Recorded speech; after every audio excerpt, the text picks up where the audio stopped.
Pertama sekali saya mengucapkan terima kasih kepada seluruh barisan pegawai tadbir Surau At-Taufiq Taman Air Manis, dan saya mengucapkan jutaan terima kasih kepada seluruh ahli qaryah kerana menerima saya pada malam ini.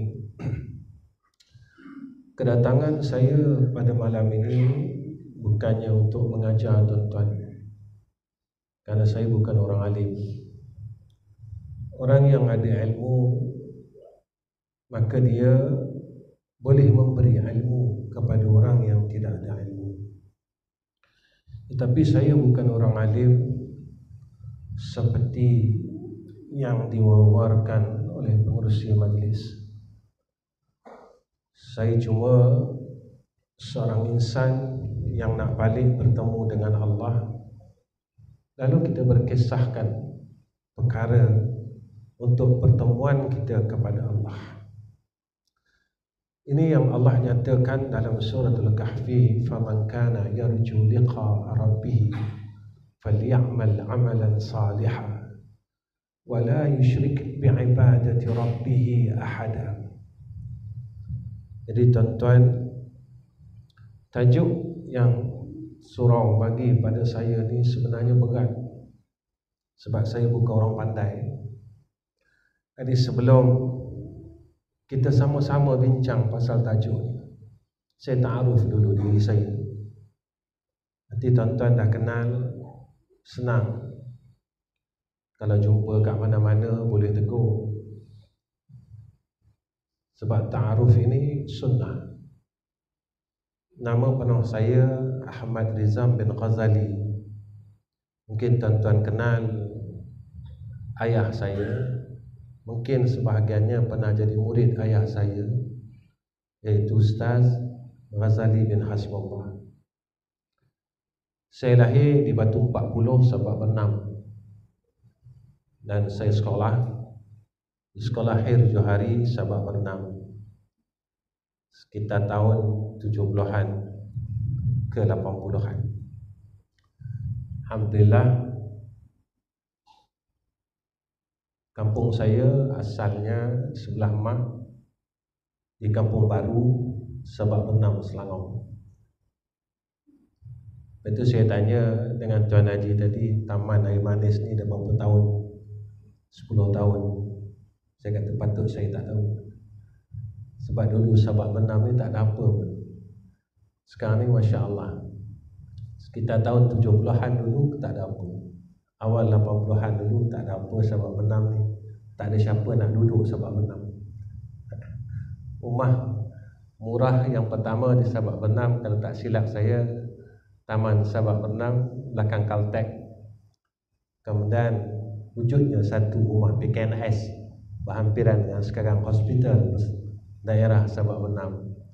Dulu saya duduk di rumah PKNS tersebut sebelum berhijrah ke Hulu Selangor sekitar tahun 82. Alhamdulillah, saya macam balik kampung ni tuan-tuan. Tadi sebelum saya sampai di Surau At-Taufiq, sempat saya ziarah pakcik saya di Pekan Sabak Bernam. Alhamdulillah, masa ini sebenarnya mencemburui kita. Kita pejam celik, tuan-tuan, sekarang dah nak masuk bulan 6. Sekejap ya. Kenapa masa ni terlalu cepat? Sebab dunia dah nak hampir kepada penghujung dan kita tak tahu kita buat apa dengan masa yang Allah bagi kepada kita. Bagi kita kawan-kawan yang umurnya nak masuk 60, begitu juga kita rasa. Kita pejam celik, umur aku nak masuk 60 dan aku tak tahu apa yang aku buat. Dan kita tak tahu apa yang kita gunakan untuk umur kita. Tapi semua orang mengaku dia nak balik jumpa Allah. Semua orang mengaku dia akan mati. Dan semua orang percaya. Tapi cuma kita dilalaikan dengan kehidupan ni. Sebab itu kita jadi lupa. Kita jadi lupa yang mana satu hari kita akan bertemu dengan Allah. Kita suka, kita tak suka, kita akan jumpa Allah. Kita siap, kita tak bersiap, kita akan bertemu dengan Allah. Kita redha, kita tak redha, kita akan bertemu dengan Allah. Sebab itu Allah pesan kita dalam surah Al-Kahfi, "Faman kana yarju liqa'a rabbih falyamal 'amalan salihan." Orang yang nak jumpa Allah, Allah suruh buat apa? Allah suruh buat amal saleh. Masalah kita pada hari ini, kita tak kumpul amal saleh. Kita anggap bahawa amal saleh ini perkara remeh-temeh. Yang perlu dalam hidup aku ini duit. Yang perlu dalam hidup aku ini harta banyak. Yang perlu dalam hidup aku ini dunia. Allah tak kata macam tu. Kita bercanggah dengan perintah Allah. Ada orang bertanya dengan saya, tak perlu ke duit Ustaz? Perlu. Tak perlu ke harta Ustaz? Perlu. Tapi jangan jadikan duit dan harta itu menjadi sebab kita masuk neraka. Biarlah duit, harta, kawan-kawan menjadi asbab kita masuk syurga. Islam tak larang semua tu. Abdurrahman bin Auf kaya raya, bukan millionaire, tuan-tuan, billionaire. Tapi Abdurrahman bin Auf salah seorang yang dijamin syurga oleh Rasulullah SAW. Jadi harta itu pada Abdurrahman bin Auf menjadi sebab dia masuk syurga. Sebab itu dosa yang kita nak bincang, yang tidak terampun apa salah ni. Dosa ni tuan-tuan kecil, perkataan dia ringkas. Dosa.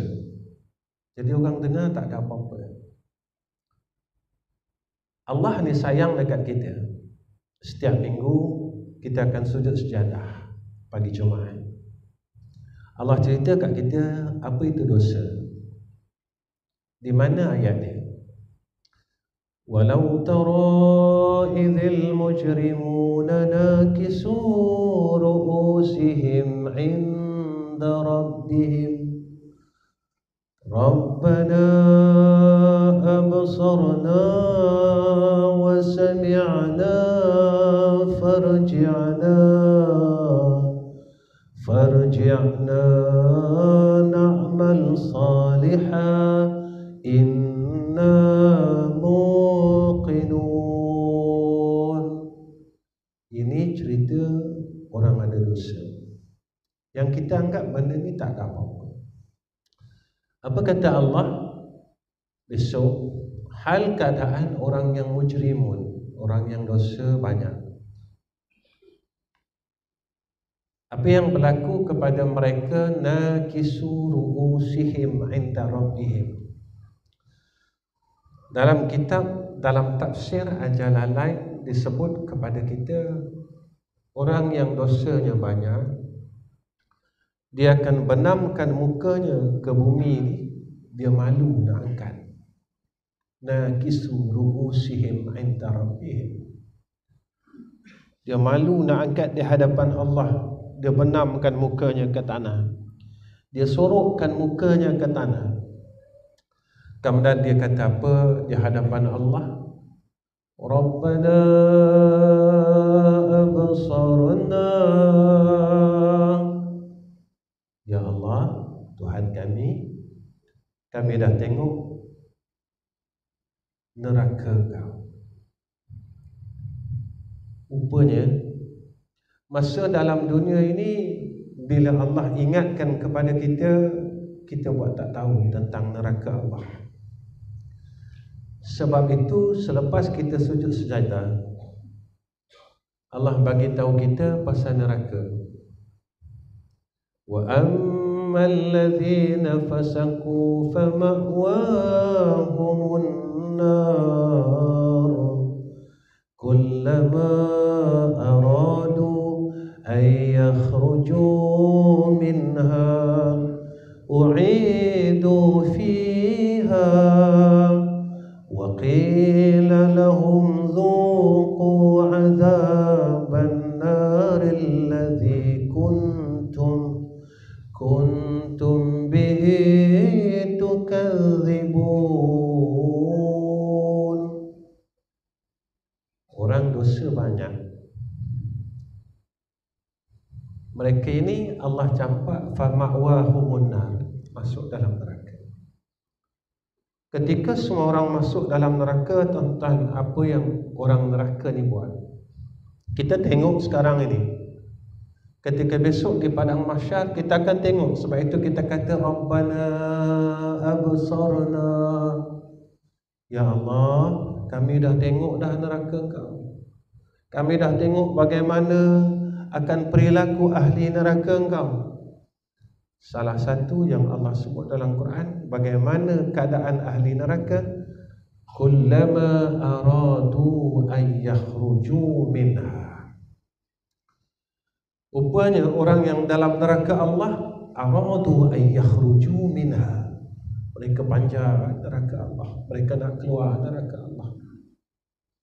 U'idu fiha, malaikat yang menjaga neraka bila sampai kita di atas tembok neraka, malaikat yang menjaga tolak balik. Ketika tolak itulah tuan-tuan kedengaran ahli neraka Allah ini berteriak dan berkata Allah. Nabi pesan kepada kita dalamnya neraka Allah ini, jika tatkala ahli neraka ini dicampak ke dalam neraka Allah, lahir seorang bayi. Sampai sahaja ahli neraka ini di dasar neraka, bayi yang lahir tadi berumur 70 tahun. Dalam dia, tuan-tuan. Ketika kita dengar ahli neraka ini ditolak balik ke dalam neraka Allah, kedengaran bunyi Allah,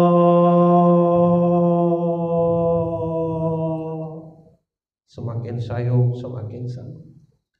Lalu kita berkata di hadapan Allah, Rabbana absarna wa sami'ana. Ya Allah, aku dah dengar jeritan ahli neraka yang ditolak semula ke dalam neraka Engkau, ya Arhamar Rahimin. Ketika kita dah nampak, kita dah dengar, saat itu kita berkata kepada Allah, farji'na na'mal salihah. Ya Allah, boleh tak Kau hidupkan aku balik? Aku nak duduk taman air manis balik. Allah tanya kita, wahai fulan bin fulan, aku dah bagi engkau umur 70 tahun dulu, kau buat apa? Masa aku bagi peluang engkau hidup umur sampai 60 tahun, kau buat apa? Masa aku bagi peluang engkau hidup 50 tahun dulu, kau buat apa? Kita cakap dengan Allah, kembalikanlah kami dalam dunia balik, ya Allah. Allah tanya kita nak buat apa balik? Kita cakap dengan Allah, farji'na na'mal salihah. Kami nak buat amal saleh, ya Allah. Kami nak sembahyang sunat, kami nak baca Quran, kami nak sembahyang malam, kami nak sedekah, kami nak baca selawat, kami nak baca tasbih.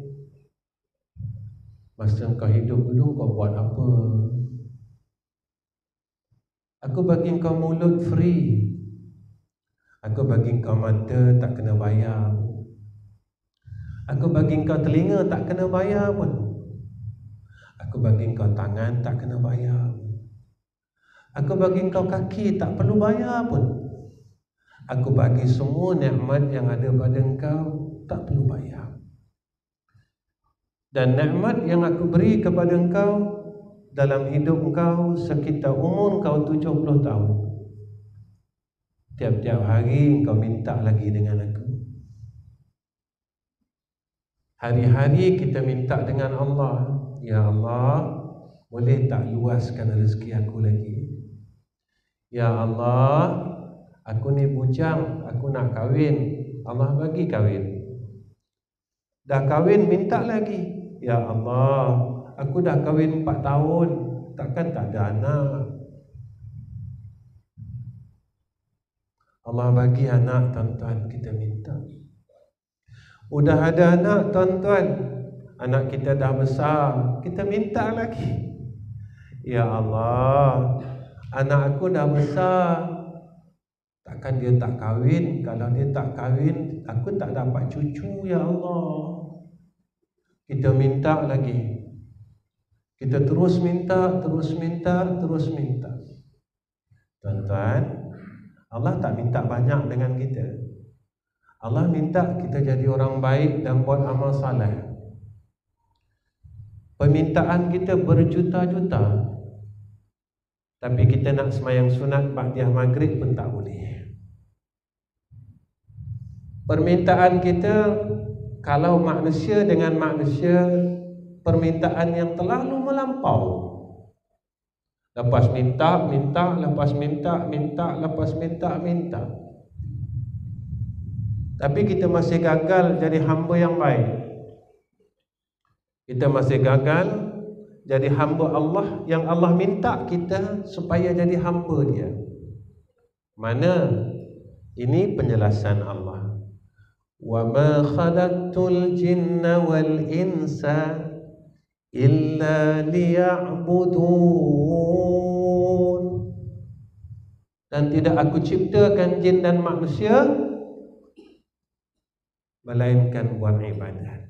Tuan-tuan, Allah hidupkan saya, Allah hidupkan tuan-tuan hari ini supaya kita boleh buat ibadat. Bukan suruh kita minum, makan puas-puas, minum puas-puas, tidur puas-puas, jalan puas-puas, suka-suka puas-puas, lepas tu kita mati. Seorang wali Allah namanya Hatim Al-Assam, satu hari ditanya oleh gurunya Syakik Al-Balkhi, wahai muridku, kau dah mengaji dengan aku lama, apa kau dapat?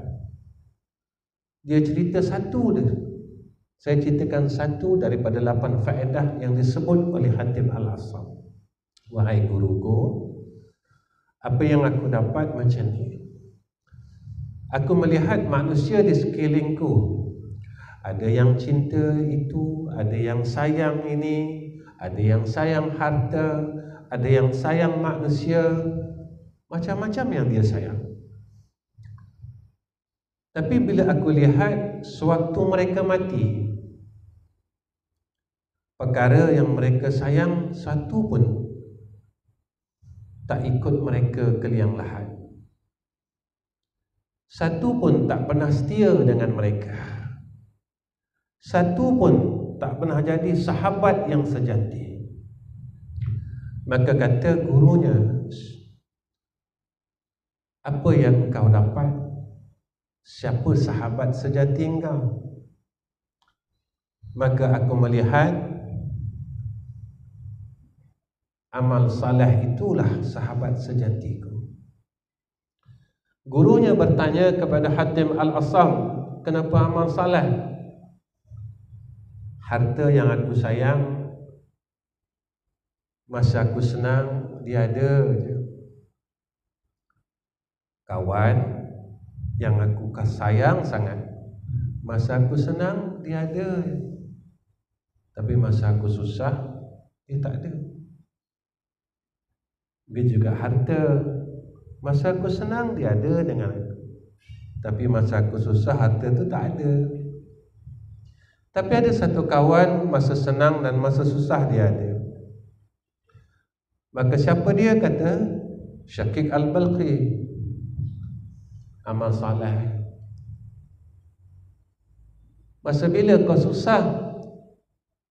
Masa dekat alam barzah. Masa dekat alam barzah, tuan-tuan, bila orang tinggalkan kita. Tuan-tuan, ketika kita meninggal dunia, orang akan letakkan kita dan kebumikan kita di tanah perkuburan. Masa hidup kita akan banyak tanah, ada 10 ekar, 15 ekar. Tapi masa kita mati, kita akan minta ihsan untuk ditanamkan di tanah perkuburan Islam. Kalau orang bagi, bagilah. Kalau orang tak bagi, kita akan dicampak di tanah perkuburan lain. Kalau kita meninggal di luar negara, ada negara yang tak benarkan orang luar untuk dikebumikan di negara mereka. Kita kena tunggu sebulan, tuan-tuan. Diawet, dibubukit, dibubuh bahan kimia supaya badan kita ni tak busuk. Kita kaya dalam dunia, tanah kita banyak berekar-ekar. Masa tu anak kita akan tinggalkan kita dan turunkan jasad kita ini ke dalam liang lahat. Dia turun, dia cakap apa dengan orang di sekeliling. Pelan-pelan ya, turunkan jenazah mak saya, jenazah ayah saya. Jangan kuat-kuat, mayat ni sakit. Ketika dia letakkan jenazah kita, tuan-tuan, mulalah dia hempapkan ketulan-ketulan tanah kepada di atas tubuh kita. Dia mula buang tanah di atas tubuh kita, tuan-tuan. Selesai, seorang anak ataupun orang lain, dia akan ajar ayah dia, dia akan ajar ibu dia. Wahai fulan bin fulan, nanti akan datang seorang makhluk yang akan bertanya kepada kamu, siapa Tuhan kamu? Kamu jawablah, Allah itu Tuhanku.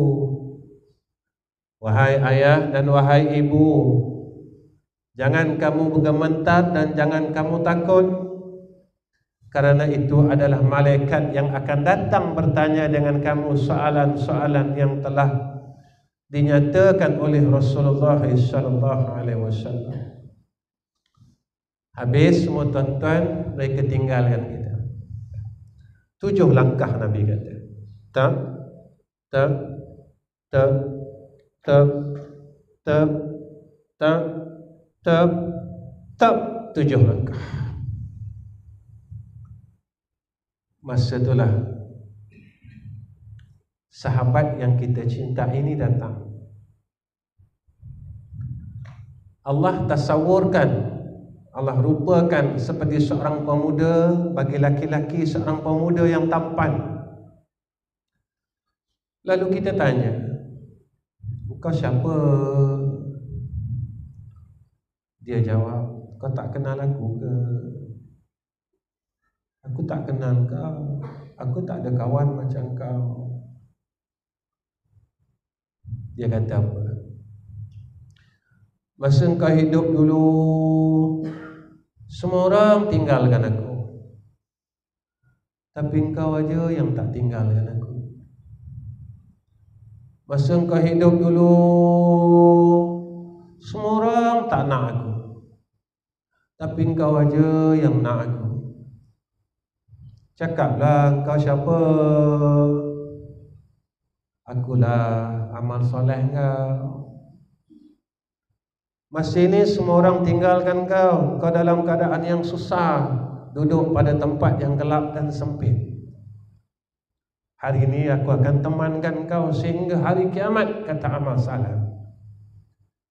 Dalam dunia semua orang tak mahu aku, Lepas sembahyang maghrib, mereka duduk bersandar di tiang-tiang masjid, di dinding-dinding surau. Mereka rehat aja. Mereka tak peduli pun aku. Masa mereka hidup dulu, mereka biar saja aku. Mereka tak buka pun Al-Quran. Mereka tak tengok pun satu hari Al-Quran. Aku tengok mereka. Mereka lalu di tepi aku. Mereka biarkan aku. Mereka tak pernah sentuh aku pun. Mereka tak nak tengok aku pun.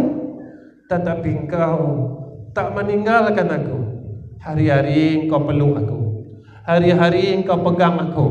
Hari-hari engkau tengok aku. Pada saat ini, kata amal saleh, semua anak-anak kau tinggalkan kau, isteri kau, suami kau, adik-beradik kau tinggalkan kau. Hari ini aku akan temankan kau sampai hari kiamat. Walau apa pun terjadi pada engkau, aku akan jadi teman kau, kata amal saleh. Benar tuan-tuan. Masa dalam hidup ini kita tak pedulikan langsung amal saleh. Allah bagi kita ruang dan peluang, tapi kita tak ambil cakna dalam untuk kehidupan kita di akhirat. Semua perkara ini kita bertanya. Sebenarnya tuan-tuan, saya ramai jumpa sahabat-sahabat, kawan-kawan jumpa saya, Ustaz, saya nak berubah, tapi saya tak kuat. Sebenarnya begini, kebaikan ini dia dihalang oleh dosa. Dosa yang kita tak perasan.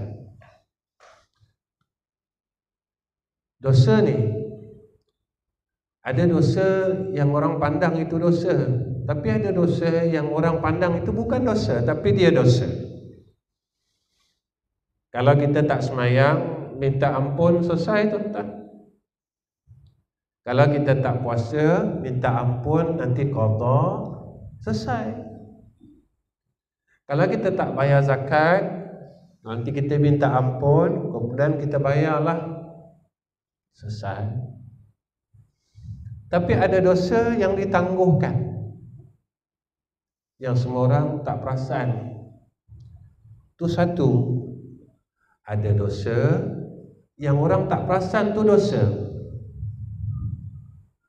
Saya sebut satu-satu dulu. Dosa yang ditangguhkan keampunannya. Mana dia? Satu, dosa kita ini tuan-tuan semua diampun oleh Allah, melainkan beberapa golongan. Pertama, orang yang berhutang. Kalau kita hutang orang tak bayar, dosa tuan-tuan. Besok dekat sana tak boleh bayar pakai duit. Tak boleh bayar pakai duit. Nak bayar macam mana? Orang yang kita hutang tuan-tuan, jangan lupa masa kita sekolah rendah dulu ada hutang kawan-kawan. Pinjam 10 sen boleh, pinjam 5 sen boleh. Tuan-tuan, dulu kat Sabak Bernam ada, saya suka minum ais kepal 5 sen tuan-tuan. 5 sen, masa tu kita kecil-kecil kan, 5 sen. Kita pinjam kawan kita 5 sen masa tu. Dia pun dah lupa, kita pun dah lupa. Tapi dekat sana tuan-tuan, semua orang nak lepas. Semua orang cari alasan nak lepas. Kalau dia tak cukup amalan, dia cari, oh ada orang hutang aku 10 sen, sekupang. Dia minta kita bayar tuan-tuan. Tapi masa tu kita nak bayar dengan apa? Kat sana tak ada duit. Kita akan tolak amal saleh kita. Sebab itu dosa ni kata Nabi, Allah akan ampunkan seluruhnya, melainkan orang yang ada hutang. Saya ingat diri saya dan tuan-tuan semua, jangan ambil ringan dengan hutang. Kalau ada hutang, bayarlah. Kalau kita pernah berhutang dengan adik-beradik kita, bayarlah. Kalau kita ada hutang dengan kawan-kawan, bayarlah. Sebab apa, tuan-tuan? Duit boleh cari, tapi azab dan kesengsaraan di akhirat tidak ada seorang pun yang mampu menanggungnya. Sebab itu berusahalah kalau ada kita berhutang dengan orang lain. Kedua, golongan yang tidak diampunkan, golongan yang dosanya ditangguhkan keampunannya oleh Allah, dosa orang yang mengumpat orang lain. Saya tanya diri saya, seluruh jamaah surau tanya dalam hati masing-masing, bila kita bercakap tentang aib orang lain? Baru semalam, Ustaz. Kalau baru semalam, bermula dari semalam sampai kita akhir balik, habis amal saleh kita.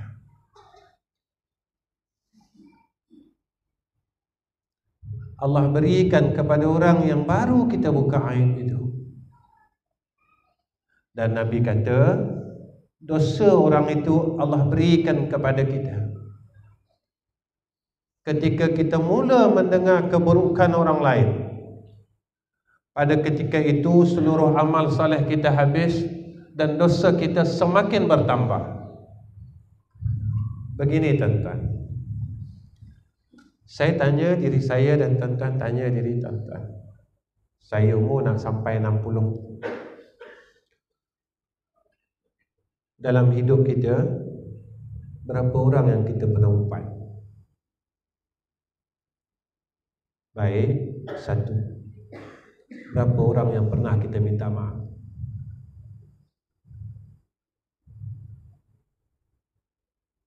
Kalau seorang pun kita tak pernah minta maaf, tuan-tuan, bermakna kita masih tak boleh keluar dari neraka Allah.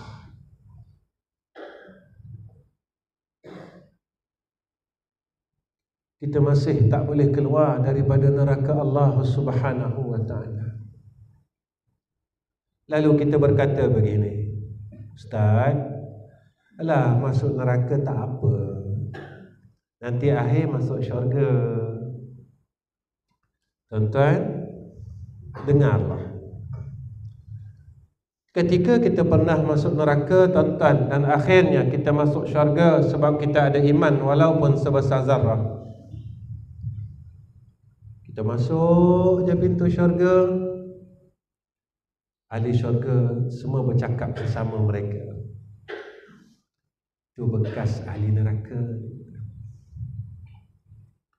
Kita masuk ya tuan-tuan, semua ahli syurga berkata kepada kita, tu bekas ahli neraka, tu bekas ahli neraka, tu bekas ahli neraka.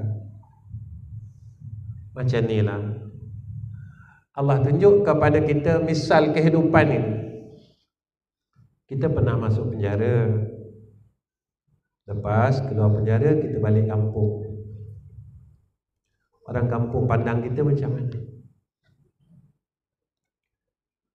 Masuk penjara syukur kan? Masuk penjara, keluar penjara ini satu nikmat, bebas. Rupanya tuan-tuan, sampai di kampung kita masih dalam penjara lagi. Semua orang pandang hina kita, orang pandang sinis kita. Begitulah keadaan ahli neraka ketika ia keluar daripada neraka dan dia masuk ke jannah Allah. Semua ahli syurga tengok. Masa tu kita nangis lagi, tuan-tuan. Masa itulah kita angkat tangan berdoa kepada Allah Subhanahu wa ta'ala. Ya Allah, boleh tak padam tanda bekas ahli neraka ini pada wajahku? Boleh tak engkau padamkan tanda-tanda ahli neraka yang tertulis, tanda-tanda bekas ahli neraka yang ada di wajahku? Kita jumpa Rasulullah, ya Rasulullah, tolonglah. Semua orang pandang aku bekas ahli neraka, bekas ahli neraka, bekas ahli neraka. Kalau dalam dunia orang tengok IC, tuan-tuan, sana tak ada IC. Kita kalau nak minta kerja, key in saja IC, keluar bekas panduan, tahun bila, berapa kali keluar masuk penjara. Di sana terpapar pada wajah kita, yang mana kita adalah bekas ahli neraka Allah Subhanahu wa ta'ala. Sebab itu dosa ini ditangguh keampunannya bagi orang yang mengumpat orang lain. Ketiga, golongan yang ditangguh akan keampunannya oleh Allah Subhanahu wa ta'ala itu dosa anak yang derhaka. Beginilah, mungkin kita dah jadi ayah, dah jadi atuk. Saya dah jadi Tok Wan, tuan-tuan. Cucu saya 15 orang. Mungkin kita tak rasa benda ni. Jangan lupa, tuan-tuan, kita juga ada mak ayah. Hari ini saya bertanya dengan seluruh ayah-ayah, ibu-ibu. Dalam hidup kita, takkan kita tak pernah rasa kecil hati dengan anak-anak kita.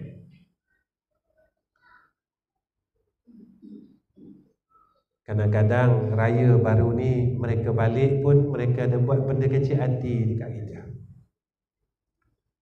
Betul kan, tuan-tuan? Saya bertanya kepada seorang ayah, wahai ayah, kecil hati yang kita simpan dalam hati kita ni, kita cerita dengan siapa?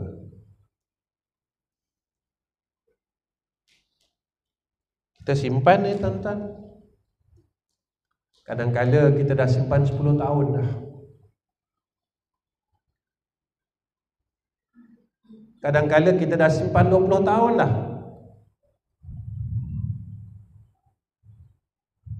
Wahai ibu, dalam hidup kita, kecil hati seorang ibu, kita cerita dengan siapa? Kita simpan dan terus simpan.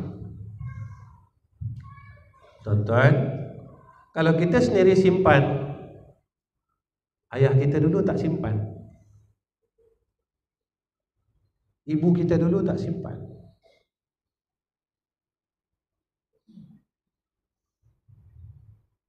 Pernahkah kita rasa perasaan takut ini dalam jiwa seorang anak? Ya Allah, kalaulah ibu aku dan ayah aku simpan perasaan kecil hati selama ini, sehingga kecil hati itu mereka bawa ke dalam liang lahat, tolonglah aku ya Allah, supaya mak dan ayah aku redha dengan aku.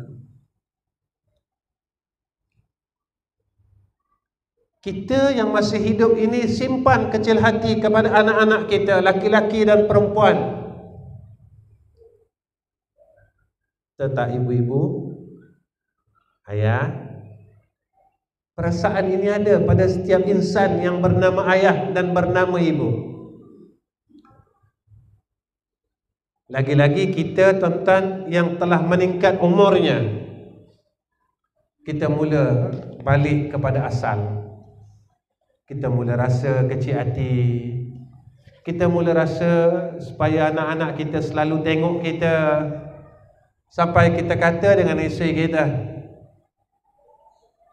sayang, abang ni sebenarnya bukan nak duit anak-anak, abang bukan nak harta anak-anak.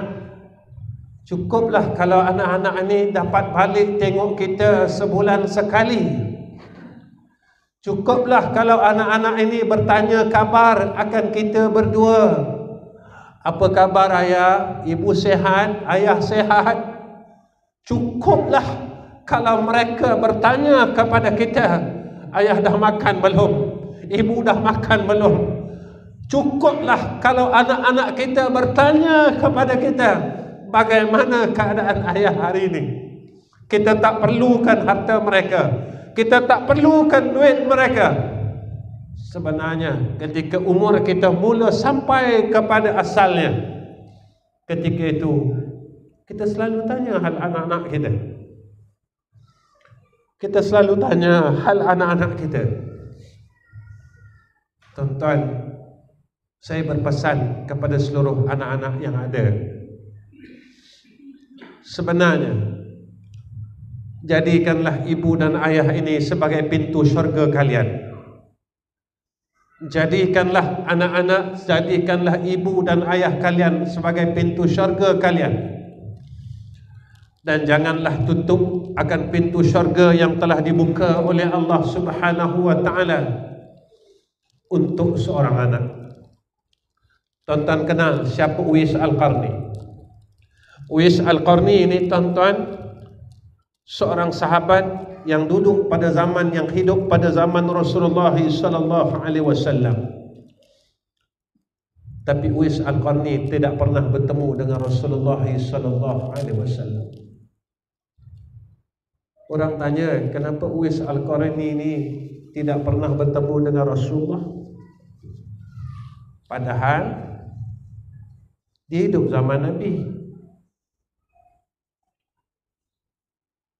Begini ceritanya. Uwais Al-Qarni ini ada seorang ibu. Ibu dia lumpuh. Ibu dia nak sangat pergi haji. Dulu tak ada kapal, tuan.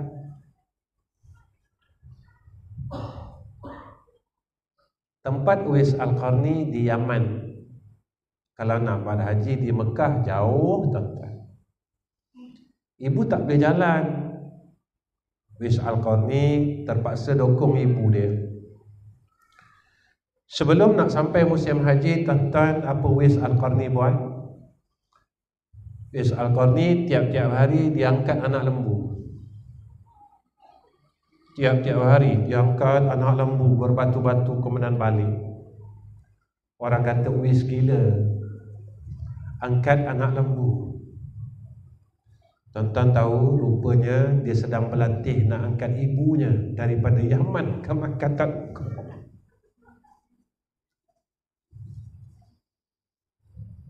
Kalau kita diberi pilihan, nak jumpa Nabi ke nak khidmat dengan mak,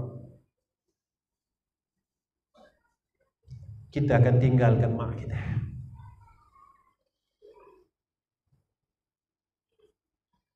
Tapi Uwais Al-Qarni dia tak tinggalkan ibunya yang lumpuh.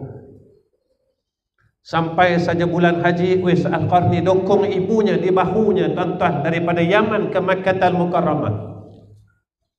Dia dokong, dan dia dokong. Sehinggalah dapat menyelesaikan haji seorang ibu.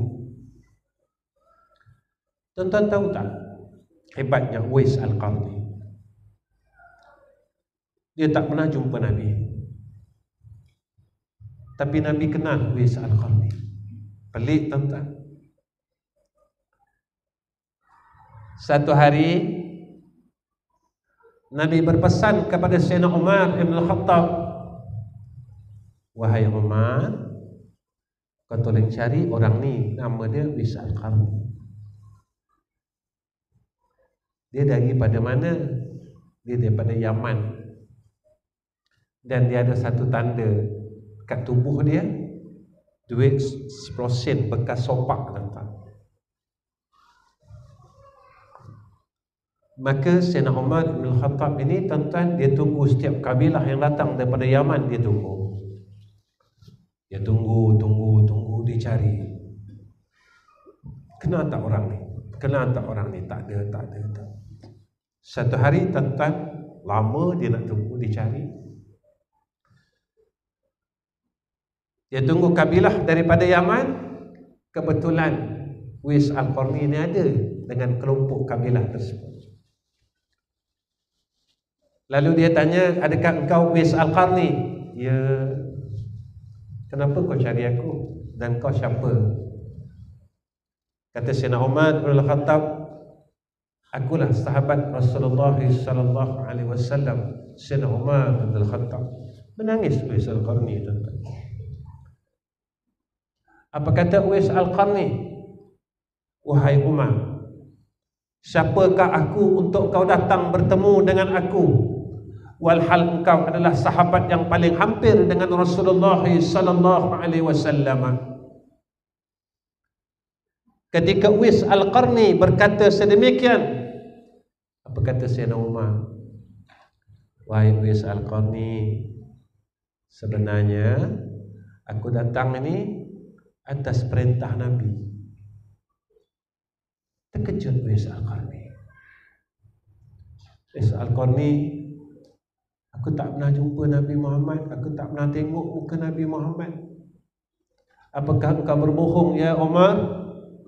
Tidak, kata Umar bin Al-Khattab. Maka Rasulullah mewasiatkan kepada aku, carilah Uwais Al-Qarni dan mintalah doa daripada Uwais Al-Qarni. Tuan-tuan, sahabat Rasulullah sallallahu alaihi wasallam, Rasulullah arahkan supaya meminta doa daripada Uwais Al-Qarni. Tuan-tuan, nak cari seorang anak yang saleh susah, tetapi nak cari anak senang.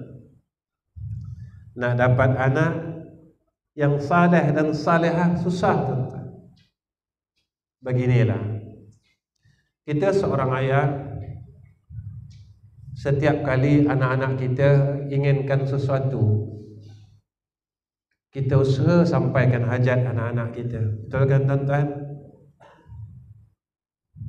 Nak pula anak zaman sekarang, ya nak telefon, kita kumpul duit tuan-tuan. Kita usaha kumpul duit dan kita belikan handphone anak-anak kita. Dia minta itu, dia minta ini.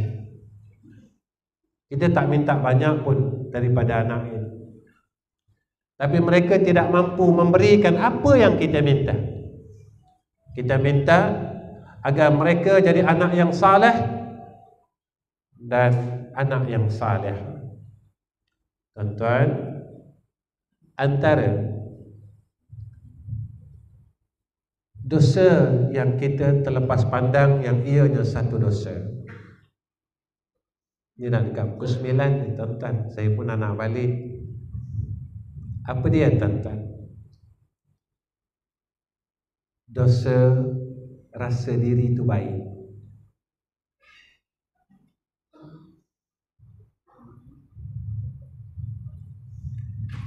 Iblis ni tuan-tuan, dia dikeluarkan daripada syurga sebab dia rasa diri dia baik. Dia cakap dengan Allah, wa ana khairum minhu, aku lebih baik daripada Adam. Saya nak tanya diri saya, tuan-tuan, tanya diri tuan-tuan, dalam hidup kita berapa kali kita rasa baik daripada orang lain? Kita selalu menyalahkan orang lain dan kita tak pernah salahkan diri kita pun. Orang ni salah, orang ni salah, orang ni salah, orang ni salah, orang ni salah. Bila aku salah? Iblis inilah dia tuan-tuan. Adam salah, Adam salah, Adam salah. Yang salah Adam, aku tak salah. Rupanya kita dah pakai sifat tu dalam hidup kita. Sebab itu tuan-tuan, Nabi pesan dekat kita, dalam kuliah saya akan ulang perkara yang sama. Kenapa Ustaz selalu ulang perkara yang sama? Rugilah tuan-tuan kalau saya tidak berpesan kepada perkara yang menjadi penyakit atas umat. Tuan-tuan, zaman ni ramai orang sombong. Bila ada harta sikit, sombong. Bila ada ilmu sikit, sombong. Bila pandai sikit, kita mula nak bodohkan orang. Bila kita ada duit sikit, kita mula nak miskinkan orang. Tuan-tuan, saya bawalah kehidupan kita 40 tahun yang dulu. 40 tahun yang dulu ada orang kaya tuan-tuan, bukan tak ada orang kaya. Tapi mereka tak sombong dengan kekayaan mereka. 40 tahun yang dulu ramai orang alim, tuan-tuan. Ramai orang alim. Sahabat Bernam ni dulu antara pengajar di masjid-masjid dan di surau-surau, tuan-tuan. Antaranya Tuan Haji Mohtar. Tuan Haji Mohtar ni bapa saudara saya. Antaranya Tuan Haji Jaudin Batu 40. Yang itu tok usu saya. Ada beberapa lagi tuan-tuan ahli-ahli fakih di Sabak Bernam ini, sekitar tahun 80-an. Sebenarnya tuan-tuan, mereka ini, mereka tak sombong dengan keilmuan mereka. Mereka jadi tempat rujuk sekitar masyarakat setempat. Berbeza zaman ini tuan-tuan, kesombongan ini mula menjadi sarang. Bila kita mula pandai sikit, kita mula nak bodohkan orang. Orang ni salah, orang ni bodoh, orang ni tak tahu. Yang tahu aku seorang aja. Bila kita ada duit sikit, tak banyak pun tuan-tuan harta kita, tapi kita mula memiskinkan orang. Kita mula memiskinkan orang. Kita mula mempapakan orang lain. Tuan-tuan, perasaan tu salah. Perasaan tu salah. Perasaan tu tak betul. Dan perasaan itulah yang boleh menyebabkan kita tak boleh masuk syurga. Saya tanya diri saya dan tuan-tuan tanya diri tuan-tuan, sebenarnya kita nak pergi mana ni? Kita tak boleh hidup dalam dunia ni selama-lama. Sebab itu Allah ingatkan kita tiap-tiap minggu orang baca surah Sajadah. Tuan-tuan tengok Al-Quran, balik tengok Al-Quran. Apa Allah ingatkan kita? Fadhuku bima nasitum liqa'a yawmikum hadha. Rasakan azab Allah kerana kita lupa akan hari pertemuan. Semua orang akan dikumpulkan di padang mahsyar. Kita akan jumpa Allah, tuan-tuan. Sebab itu malam ini saya ingin berpesan khusus diri saya dan keluarga saya. Jadikan peluang hidup yang Allah beri kepada kita ini menjadi asbab kita masuk syurga. Kalau seorang isteri, berbuat baiklah dengan seorang suami semampu mungkin. Ustaz, kami dah lama kahwin, alhamdulillah. Buat baik dengan suami, buatlah khidmat semampu mungkin. Ya Allah, Kau telah jadikan aku jalan seorang isteri untuk aku masuk syurga Engkau, ya Arhamar Rahimin. Saya ingin berpesan, jangan kata menjadi isteri tidak boleh masuk syurga. Menjadi isteri adalah salah satu jalan untuk kalian masuk syurga. Saya ingin bercerita tentang isteri Rasulullah SAW yang semua orang kenal, Sayyidatuna Khadijatul Kubra. Bagaimana Sayyidatuna Khadijatul Kubra menjadi ahli syurga Allah? Taatnya dan khidmatnya kepada Rasulullah SAW. Satu hari tuan-tuan, Rasulullah balik ke rumah. Rasulullah mendengar suara tangisan di dalam rumah tersebut. Rasulullah kenal, yang ini suara isteri aku. Rasulullah bergegas masuk ke dalam rumah dan Rasulullah melihat benar bahawa Sayyidatina Khadijah sedang menangis. Rasulullah tanya kepada Siti Khadijah, "Wahai isteri aku, kenapa engkau nangis?" Maka apa kata Siti Khadijah? "Ya Rasulullah, sebenarnya aku menangis ini bukan kerana aku menyesal, bukan kerana aku susah hati." Rasulullah bertanya kepada Sayyidatina Khadijah, "Ya Khadijah, kau menyesal ke kahwin dengan aku? Dulu kau kaya, sekarang kau dah miskin." Apa kata Khadijah? "Tak ya Rasulullah. Begini, besok kalau aku mati," kata Siti Khadijah, Kalau tulang-tulang aku ni laku ya Rasulullah, kau jual, kau tolonglah jual. Menangis Rasulullah. Rasulullah tanya, kenapa ya Khadijah cakap macam ni? Aku dah tak ada harta nak tolong kau. Aku dah tak ada barang kemas lagi nak tolong kau. Tapi aku cuma ada tubuh aku ini. Kalau kau boleh jual ya Rasulullah, kau juallah untuk kau perjuangkan agama Islam. Beginilah caranya isteri Rasulullah SAW.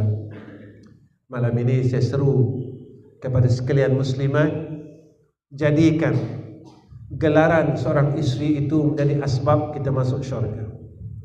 Begitu juga seorang suami. Malam ini saya berpesan untuk diri saya khususnya dan tuan-tuan yang bergelar seorang suami. Jadikan gelaran suami yang ada pada kita ini menjadi asbab kita masuk syurga.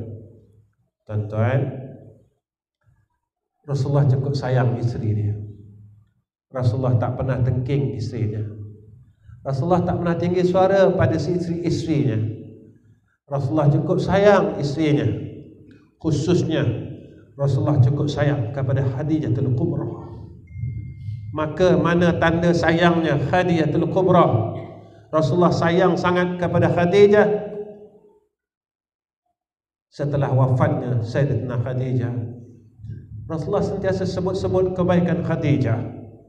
Rasulullah bercerita tentang kebaikan Khadijah di hadapan Sayyidatina Aisyah. Tuan-tuan, jadikan kita seorang suami yang mengikut sunnah Rasulullah SAW.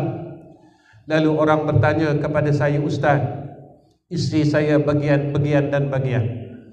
Jika kita inginkan isteri yang baik, maka jadilah suami yang baik. Jika kita ingin ubah orang lain, maka ubahlah diri kita, tuan-tuan. Malam ini saya ingin berpesan khusus kepada para suami. Maka jadikanlah isteri kalian dan anak-anak kalian menjadi asbab untuk kita masuk syurga Allah Subhanahu wa ta'ala. Dan sebagai seorang ayah, maka jangan tinggalkan anak-anak kita. Saya berpesan untuk diri saya dan sekalian yang hadir,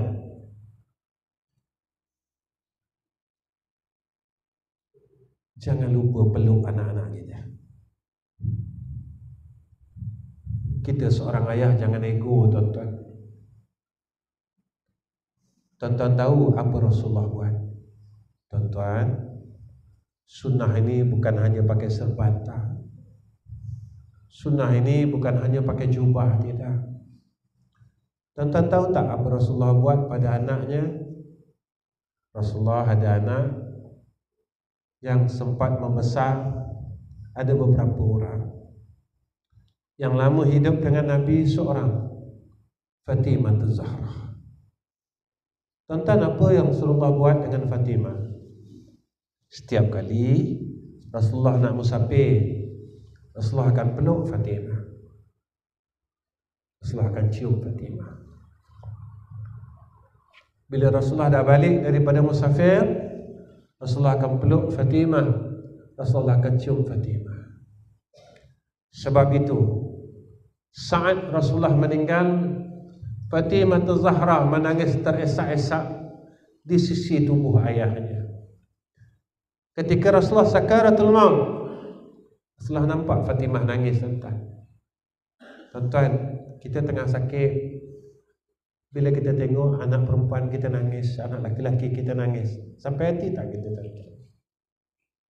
Tak sampai hati. Kalau kita seorang ayah, Rasulullah panggil Fatimah, ya bint ta'ali. Rasulullah bisik kepada telinga Sayyidatina Fatimah. Apa Rasulullah bisik? Fatimah, lepas aku mati ni, nanti kau ikut aku. Lepas Rasulullah bisik ke telinga Fatimah yang tidak didengar oleh Sayyidatina Aisyah pun.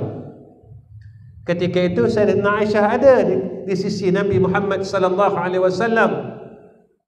Fatimah senyum, tuan-tuan. Fatimah senyum. Daripada menangis, Fatimah senyum. Tuan-tuan, tak lama kemudian, ada yang mengatakan 2 tahun selepas itu, Ada yang mengatakan tak sampai 2 tahun Fatimah meninggal dunia. Tuan-tuan, ketika Sayyidina Ali menurunkan tubuh Fatimah Az-Zahra, Sayyidina Ali ni suami kepada Sayyidina Fatimah, Sayyidina diturunkan jasad isteri. Turun, Sayyidina Ali naik. Dan Sayyidina naik, ketika itu Sayyidina Ali menangis, tuan-tuan. Ketika Sayyidina Ali menangis, anak Sayyidina Ali, Hasan dan Husain melihat ayahnya menangis.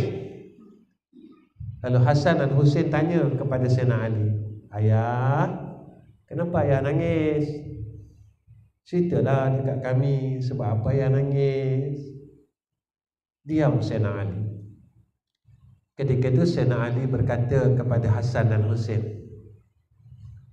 "Semasa ibumu masih hidup, ibumu pernah berkata kepada aku, saat aku meninggal dunia dan jasadku diturunkan di liang lahat, maka orang yang pertama yang akan menyambutku adalah ayahku sendiri." Siapa dia, tuan-tuan? Rasulullah sallallahu alaihi wasallam. "Kenapa aku menangis?" kata Ali. "Aku melihat datukmu sedang menyambut akan ibumu di liang lahat." Ini, tuan-tuan. Jadi tuan-tuan, saya rasa cukup setakat ini pertemuan saya dengan tuan-tuan malam ni. Tak pun minta maaf dengan semua orang sahabat benar, Taman Air Manis. Tuan-tuan tolong doakan saya. Mudah-mudahan saya, isteri dan anak-anak kami dapat jadi orang baik. Kemudian tolong doakan 3 madrasah saya, bukan 2, tuan-tuan. 2 madrasah saya di Hulu Selangor dan 1 madrasah saya di Kuala Terengganu di Pantai Timur. Tolong doakan apa yang saya buat menjadi amal saleh, sebab saya buat madrasah tak macam orang lain. Saya tak ambil iuran apa-apa, saya tak minta apa-apa bayaran daripada pelajar saya. Bukan setahun 2, tuan-tuan, dah 40 tahun. Sekolah saya sendiri dah 25 tahun. Itu yang saya buat.